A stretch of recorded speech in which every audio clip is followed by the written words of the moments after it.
Welcome to another edition of OTT Sports. I'm Mark Panis. And I'm Michael Broughton. Michael, today, let's crack open the difference between players' associations, the trade unions effectively, in the top sports in North America and the UK and Europe. Is a great irony here. You know, the unions in North America are very well organized, very sophisticated in both the volume and the quality of the services that they provide their membership.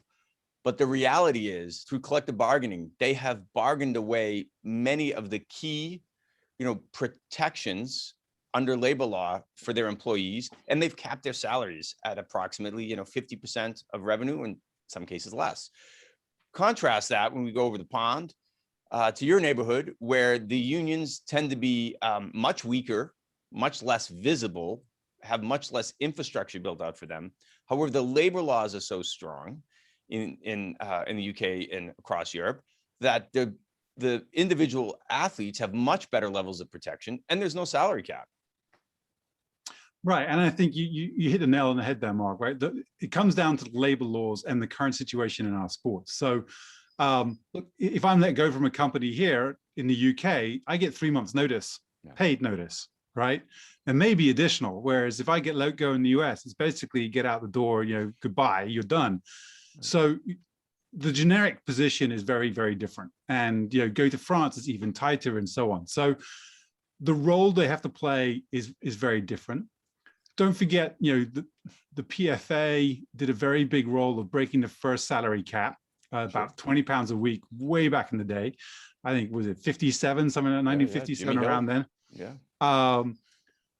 But now, actually, it can be 50, 60, 70, 80% of a club's revenue will go out in player wages. So, if the number one thing for a union is to make sure your players or your people are paid properly, they don't have that role. Right. So primarily in the top flight, right? So that just weakens them, because if you're a Premier League footballer, why would you be really supportive of your union? You don't need protection. Yeah, it's so interesting. Once you eliminate the revenue piece of it, which is, it's the massive part, right, of union representation. The next thing we go to is employee discipline. And if you look at, North America, the leagues really have, and the teams really have plenary power. I mean, they can suspend someone for a prescriptive amount of time, 2 weeks, half a season, a season. They can ban people indefinitely. They can ban people for life, depending on the infraction. And in the UK and Europe, it's under the labor laws. It's a number of days, could be a couple of weeks, could be a month max, that discipline can be imposed. So that's a huge difference. I definitely don't want to give the impression that all of the unions are underservicing their players. Some do a great job. I think Damian Hopley with the rugby union and the rugby unions globally that he has kind of pulled together and nurtured over the last 20 years. They do exceptional work for their membership. But I think at the top flight level for football, I do believe it's an issue. Right, and I think you can see some bigger things around rugby, around health concerns, right? Concussion in rugby. What do we do with it? How do we prevent overload on the athletes from playing too much and so on? Sure. I mean, I think it's not that I think it's fair to say they probably haven't done enough in some of the other sports. Right. At the same time, they've had an important role to play. So the PFA had a key role in pushing back against a potential salary cap in the Football League in the UK this year, sure, when it was raised as part of a solution to the pandemic.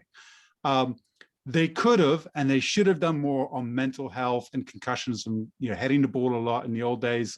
Football has changed a bit, so it's a little bit better, but it's clearly an issue. So there needs to be more. What I don't think is ever going to be an argument is that the profile of the unions over here is much lower than it is in the US. No question about it. Michael, this is a topic I think we're going to return to go forward, as certainly as collective bargaining agreements come up in North America, and certainly in with all the return to play issues we have coming out of the pandemic. That's it for this edition of OTT Sports. Thanks for watching. Follow us on YouTube. Join us on our Clubhouse station. We'll see you next time we go over the top.